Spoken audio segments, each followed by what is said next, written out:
Hello, everybody. Happy Marvelous Monday. I hope that you all are well. I'm excited that you are joining me today. We are going to discuss tips for landlords as well as tenants. I'm Karissa Span, the Landlord and Tenant Coach.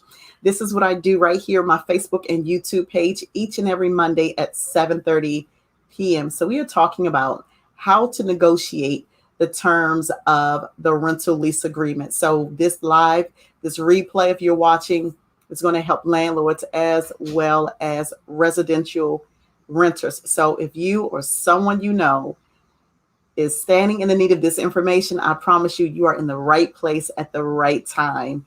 My only goal today is to share information and to make sure that it's understandable, to make sure that it is clear. If you have any questions or comments, please go ahead and drop it in the comment section. Please also let me know where you're tuning in from. I love to know where my viewers are watching me from. All right. And if this is your first time, don't be a stranger. Go ahead and hit that like button. And if you are watching on my YouTube channel, please go ahead and click that subscribe button so that you'll be the first to know when I am live and online. Also, feel free to share this information. If anything that I say today is helpful, you feel that it will be beneficial for somebody else, go ahead and hit that share button, because we already know that sharing is caring. Okay, so maybe you've had an opportunity to check out the description today. We are talking about how to negotiate the terms of the rental lease agreement. Here's the thing. We are still in the midst of a pandemic, but a lot of people are starting to have a little anxiety. They're a little concerned, they're worried, and they're nervous about the status of the eviction. All right. The eviction moratorium is in place for some, and in other places, it's kind of like, okay, well, landlords want their money. All right. And they want tenants who are not paying their rent to leave their property. Okay. And that's really what it boils down to, because at the end of the day, you know, one of the things that I so commonly say is this: if you treat it like a business, it will pay you like a business, right? But if you treat it like a hobby, you're going to get paid like a hobby. So I get it. A lot of my colleagues, they're a little reluctant to keep tenants who are not paying the rent, believing that if they haven't paid rent in all this long, they're just not going to pay it, Karissa. And I get it. It's a business. And at the end of the day, bills have to be paid. Financial needs has to be met, right? They have to be met. And so landlords want their money. All right. And so it's a scary time for a lot of people because they don't really know what to make of this situation with the eviction moratorium and whether tenants are going to be evicted. And so that is something that I'm keeping a careful eye out for. And certainly from one state or city, from one jurisdiction to the next, the laws are different. The rules don't apply. The rules are different. They don't all look the same. And so I share information to help the rental community. But please know and understand that from one jurisdiction to the next, as I've always stated, that the laws may be different. So I'm not giving legal advice. However, I am giving advice, which is the industry's best practice. And this is, again, the reason why I ask for the jurisdiction that you're tuning in from, so that I'll know what information to share, right? So please don't be a stranger. Don't be shy. Let's go ahead and have some dialogue about this subject matter today. So let me just acknowledge a few people who I see who are here today. Hey, Mr. Ricks, thank you so much for tuning in from Chesapeake Beach, Virginia. All right, me and my life forever, Florida by way of DC. I love it. Hello, Derek. Thank you so much for tuning in, Derek. Listen, guys, we are needing to have this conversation. Derek, I want you to chime in. Derek, I wish I would have known that you were going to be here today. We could have done a live panel discussion because, you know, Derek, that's just how we flow. So we're talking about ways to negotiate the lease, right? So it's for landlords, what landlords should know, but it's information that tenants should know. So please share this information with tenants, residential tenants, because this is going to be helpful for them. Hello, Miss Sheena. Thank you so much for tuning in. Hey, Craig. Happy Marvelous Monday, big brother. All right. So landlords, investors, property managers, property owners, tenants. Hello, Dr. Shante. Thank you so much for tuning in. This information is going to help you today. not tomorrow, but today. Here's why this is important. Because a lot of people don't realize the power that they have. Yes, landlords have power, but tenants also do have power. It's all about knowing your rights. It's also knowing what you can ask for when you are looking to either enter into a new lease or renew the current lease term that you are in. Hello, Dee. Thank you so much for tuning in, Dee. Please don't be mad at me. I know I missed my session today. I promise I'm going to make it up to you. So, knowledge is power, right? But when you execute or you use the knowledge that you have, that's what makes it powerful. So just knowing the information and not implementing it, it's not really doing you any justice. It's not doing you any good at all. Your greatest disservice is hearing this information and not taking action. So today I'm going to share some tips for landlords, and I'm sharing tips for tenants as well, because again, my goal is to share information with the entire rental community, because sharing is caring. Can I get an amen?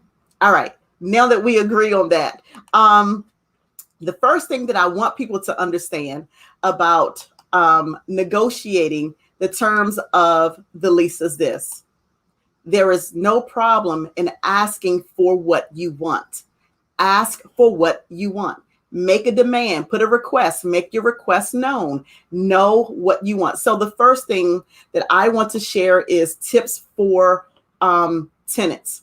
Okay, so before you enter into a rental lease agreement, number one, understand the terms of the lease. It is always okay as a tenant to ask your potential landlord if you can see or review the lease before you sign it. Now, also, when you're looking over the lease, if there's something that you don't understand, or if there's something you don't agree with, go ahead and have that conversation up front. Okay. Here's why that's important. Because if you sign on the dotted line, it's kind of, think of it like a relationship, a long-term relationship, or a marriage, if you will. You don't just jump into bed with anybody. Well, unless you're working. No judgment here, but you usually get an idea of who you're dealing with, right? And so you ask questions, you get to know that person, and you make a determination as to whether or not they are a good fit. So you ask those questions up front to review the terms of the lease. Okay. It is okay to ask. And when you see something on the lease that you don't understand, there's this term we've been hearing since 9/11.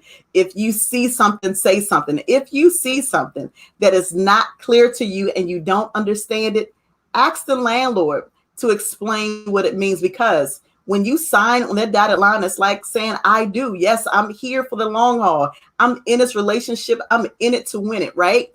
When you enter into that rental, that landlord and tenant relationship, after you've signed the lease, it is a legally binding document. So after you sign the lease, you can't come back and say, oh, well, Mr. and Mrs. Landlord, I didn't know that I had to take care of all the maintenance repairs. I didn't know that I would have to pay a $500 deductible in advance before you would make repairs. Well, if you sign it and that's what you agree to, then that's what the landlord is going to hold you to. And there is nothing that anybody can do about it. So review the lease, understand the terms of the lease. And if it's something that you question, if it's something you're not comfortable with, have a conversation up front with that landlord. Okay, so that's number one, understanding the terms of the lease. All right. The second thing is this: when it comes to negotiating the lease, never commit to something that you know that you cannot uphold or adhere to. So let me share this, because I have had in my career, and I've been in the industry for well over 20 years, right? I have had tenants who they knew in advance that the security deposit may be either 1 month's rent or the equivalency of 2 months' rent. So when it came time to signing the lease, they thought that they could just pay their first month's rent and say, oh, well, Karissa, I'm a little short. Can I pay my security deposit in monthly installments? Now, don't get me wrong. If as a landlord or a property owner, right, if that is what your policy is, so be it. There is nothing wrong with it. But for me, My criteria is very clear. It's spelled out at the application phase. You must have your security deposit on or before the day you sign your lease. Okay. And so unfortunately, I had to turn people away at lease up day because they didn't have all of their money. And that will hold up the process. So please understand what the requirements are. And if you know as a tenant that you don't have the money, you're not sure if you can come up with the money. And sometimes situations happen where you're waiting for your security deposit from a previous rental. I get it, but be honest and upfront. Don't commit to paying the security deposit on or before the day you sign the lease and you're waiting on that previous landlord to give you your security deposit back, because here's why. In many places, the landlord can take up to 45 days to return your security deposit. And if you're banking on that money that you don't have, that could hold you up from moving in. So if you know you don't have the money, ask those questions up front. Negotiate that in the contract, in the lease before you sign it, that maybe you'll pay half of the security deposit the day that you're moving in, and then you'll pay it monthly or whatever you're asking for. Ask those questions. Make your petition known, because the only thing that the landlord can say is either yes or no. There's no harm in asking. All right. Third and finally, here's my third and final tip for tenants today. And if this is helpful, please go ahead and hit or smash that like button for me. Here's a third tip for tenants. Okay. This is going to be so important. We're talking about negotiating the terms of the lease. All right. I'm pausing on this because I'm trying to carefully choose my words. Please dress and act professionally. Okay. Yes, I said it. And I know a lot of you are wondering, like, well, what does that have to do with negotiating the terms of the lease agreement? Great question. I'm glad you asked, because I promise you, and Derek, I know this is going to resonate well with you because we already had this conversation, but sometimes people will judge you based off of your appearance. And so you want to have a clean look. Don't show up dirty. Don't show up with wrinkled clothes. Don't show up with your pants sagging or hanging, because sometimes that can be a turn off for people. All right. I know a lot of you saying, well, Karissa, that's discrimination. It's not what you know is what you can prove. And if people have a preference, right? If, let's just say, for instance, someone shows up, right? A renter shows up to a rental property, and they believe they are going to get the rental property, whether it's a house, an apartment, a condo, a trailer park, a container home, a crack house, doesn't really matter. That landlord has likely entertained other applications, right? So that application may not be, your application may not be the only application that landlord has. Derek, I love it. First impressions are people's first opinions of you. That is so important. And a lot of tenants miss that because they're not prepared. They're not cautious how they look, right? So if you were hanging out, okay, let me speak to my sisters. Let me speak to the ladies, right? So if you've been hanging out, whether you went to the club the last evening, or maybe it's just hot outside and you got all this stuff just popping out. You got your boobs hanging out, you got your butt hanging out, you just showing all the parts, you showing all the tattoos.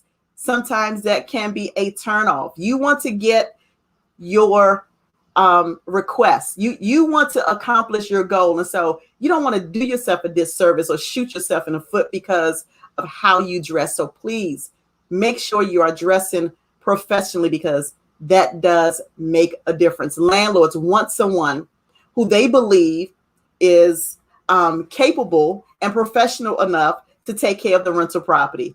The worst thing that you can have happen is get all the way to that point, and then something happens and you cannot negotiate the terms of the lease agreement or anything that you're asking for because the landlord don't take you seriously. So don't put yourself in that situation. All right. So those are my 3 tips for the tenants. Okay. You want to understand what power you have. And those are just some tips. And of course, I can share more, but for the sake of time today, I'm only going to give 3 because I have 3 tips that I'm giving to landlords as well. All right. I may do a part 2 next Monday. So make sure you tune in next Monday at 7:30 p.m. so I can give you more information. I'm going to spill the tea. I'm going to go a little bit deeper into the tips next week. All right. So here are my 3 tips for landlords. Landlords, please listen to me carefully on this. We're talking about now, the subject or the description is negotiating the terms of the rental lease agreement. So I've shared in the past that landlords should have a criteria. Number 1, know what you're looking for. All right. That's the first thing. All right. Because when you know what you're looking for and you have an applicant that is asking you to bend the rules or to make some sort of adjustments, you should have like a drop dead a schedule of what you will or won't do. You should have a criteria, a checklist in place, that things that you must have in the lease and things that you may change. Because sometimes you can get the best renter if they come to you and they ask that you make a few tweaks, a little adjustments here and there. Sometimes you can catch the best tenant by just bending your rules a little bit and adhering to their requests, because usually they're not too far off, right? So be flexible, be aware of what your criteria is, and be willing to make adjustments where necessary. Now, I get it. Sometimes we just can't make adjustments. Okay, so Derek, you said no. Derek, please explain this. I wish I could bring you on the screen right now so we could discuss this. Derek, please explain your no response. What does that mean? All right. So, Derek, are you saying that landlords should not be flexible? They should not bend? Is that what you're saying no to? Go ahead and explain it. Expound on that for me, if you will, Derek. Because I don't want you to lose that point. I know it's going to be something good. So let me pause for a second as Derek is typing his response.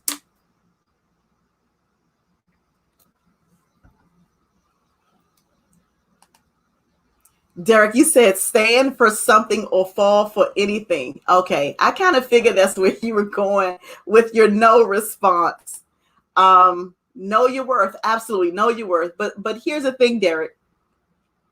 Sometimes landlords can bend a little bit. So for instance, all right, so Derek, let's say you have a 3-bedroom rental property, and I see your comments coming in.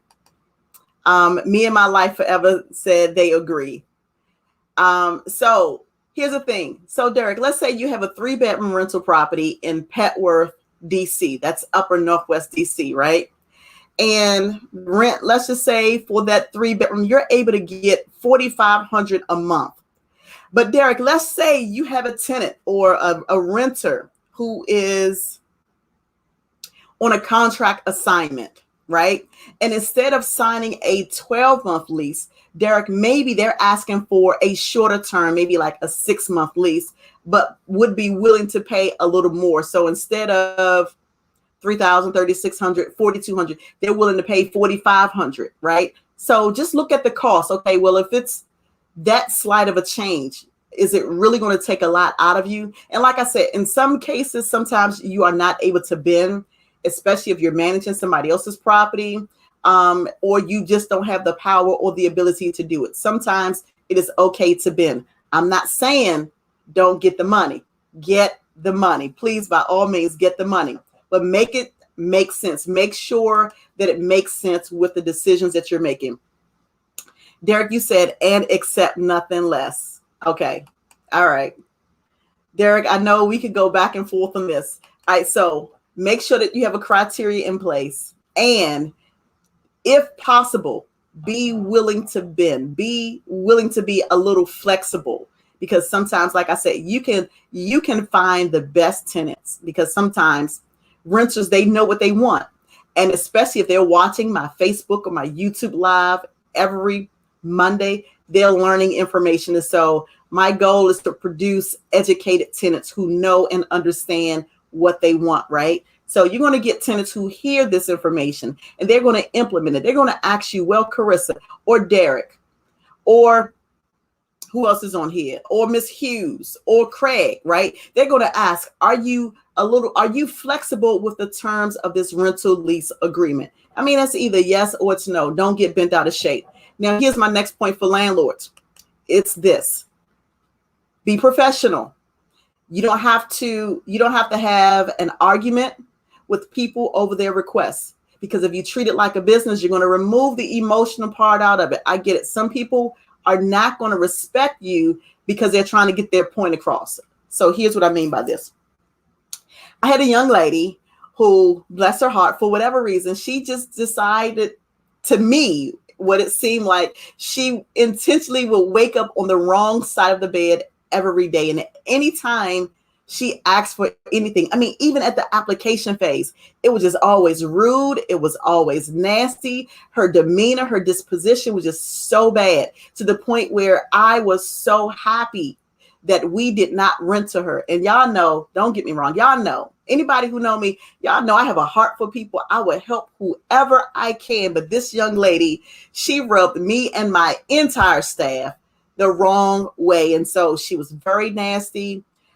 She was sending nasty text messages. I don't know if she had some sort of mental issue. She was bipolar. Maybe she forgot to take her medication, or she took too much of it. I don't know. All I know is this. Every day she would send text messages, and they were very nasty. She was calling and she was talking to my staff in a very nasty way, to the point where my staff, and some of them, they're much softer. They're much nicer than me. Derek, picture that. So, but they didn't even want to deal with her. And she made accusations because, so here's the thing. She was going through a housing subsidy program, right? We had to wait for the agency to conduct the inspection before she moved in. And unfortunately, when that happens, you have to rely on the agency to do the inspection before you can allow the tenant to move in. And so we explained that to her. With my staff, they explained it to her. She didn't want to hear it. She accused them of intentionally taking their time. She accused them of stealing her son's identity and his information. And my staff, they were like, Karissa, this just doesn't make sense. We don't want to deal with her because, you know, something is not right. So unfortunately, I had to deal with the young lady because they didn't want to deal with her. And it was the same thing. I was nice. I was sweet. I called her whatever, beautiful, right? That's my favorite thing. Hey, beautiful. Hey, handsome. Happy Monday. Happy Tuesday. I don't care how thick I poured it on, how nice I was. Nothing helped this tenant, right? Well, she wasn't even a tenant. She was an applicant. Nothing I said mattered. She cussed me all the way out. She says, well, I want to speak to your supervisor. And I just kind of smiled. I said, I am the supervisor. She says, well, I know you have the boss. I know you have a boss, right? So she's arguing me down that I have a boss. I say, well, I'm the owner of the company. Don't really go any higher than me. You've already bypassed my staff. So you don't go any higher than the CEO and the owner of the company. And so she was just very nasty. So I was so happy that we ended up not renting to her. She found another place. Bless her heart. I cannot even tell you how excited I was that she found another place. And even in that, she still had to wait. How do I know? Because I'm connected to the agency that she went through to get her housing assistance. And so, later she came back and she wanted to know if the rental property was available. Oh, no, ma'am. That train has left the station.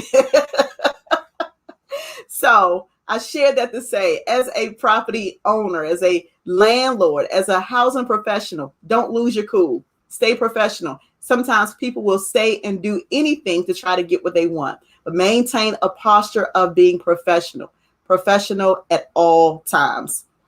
Hey, Jennifer, thank you so much for tuning in. You said that's okay, but you can pay the deposit up front. You may have an issue later. I absolutely agree with that. Here is my plug on this. Thank you for that. Usually, if an individual let you know up front they don't have the money to pay the security deposit, chances are could be a 50-50 gamble.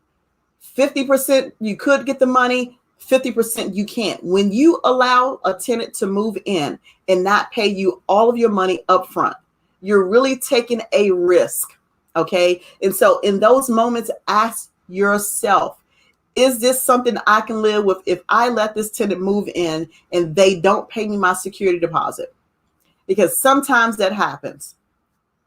Could be intentional, could be unintentional. Life happens to many people.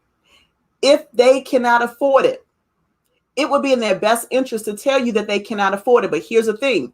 If they can't afford it before they move in, do you think that they're going to pay the rent, whatever the rent is, plus the security deposit? Could be. Could be truth. Could be false. That's a gamble that you take. So that is a risk to definitely consider. You can also let them know, listen, and so here's this. This is why I do what I do. I make sure that my criteria is clear. It's written. So when they get the application, they already know on the application what the rent is, what the security deposit is. And depending on the jurisdiction, for instance, in Maryland, I can ask for up to 2 times the rent amount. In DC, I can only do 1 month rent. In some, first month's rent and the last month's rent. It just depends on the area. But make sure it's clear. Make sure it's in writing so that there is no unknown, there's no hidden gender, so that everybody will know what the expectations are. Okay. So because my criteria is clear, you must have all of your security deposit in order to move in. If you do not have it, I do apologize. I'm going to the next and best application. Is a business. I'm sorry. I can't wait. I don't have time to wait. Bills got to be paid. I like to eat. Okay. So I'm not going to put my business on hold. I'm not going to not eat because of somebody else. Now, if it's a situation where maybe they're going through an agency to get assistance with the security deposit, I might be a little bit more flexible. I might be able to bend. And so certainly that is an option. And so, but thank you so much for that. Derek, you said, I am a DC tenant advocate of the year. Listen, I love it. I love it. It's just what I do. That I have a heart for helping people. That's a passion of mine. I'll take it.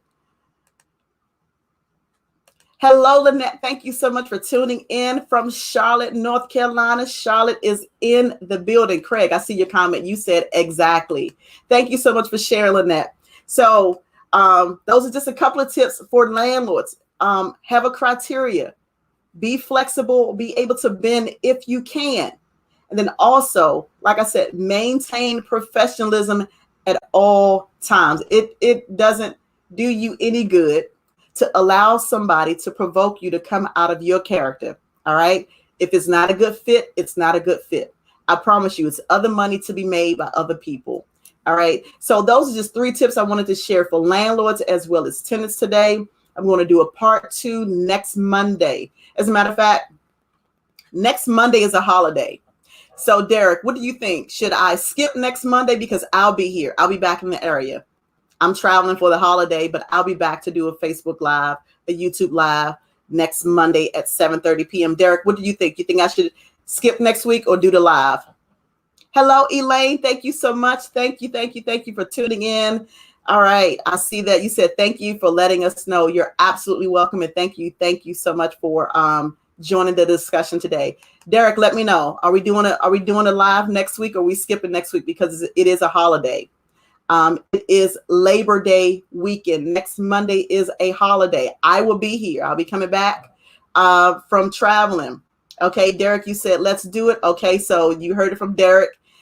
He said we will be here next Monday right here, 7:30 p.m. Eastern Standard Time. Okay, Derek, we have someone that says nope, skip it. Hello, Kame Davis. Thank you so much for tuning in. Happy marvelous Monday to you. Okay, so here's what I'll do.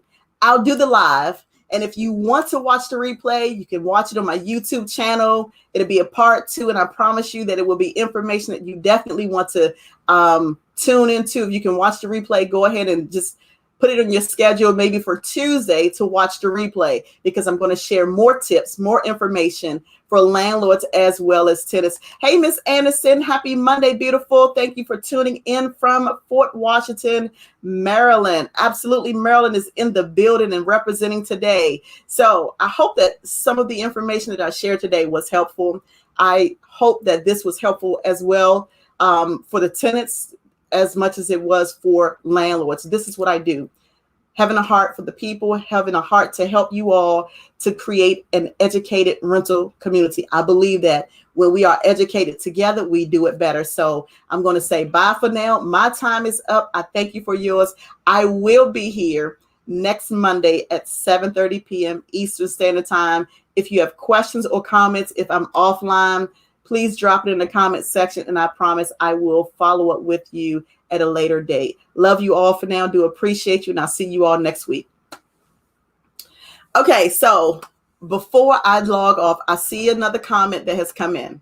All right, you said your tenant was the best solution. You've been living in your unit for 5 months.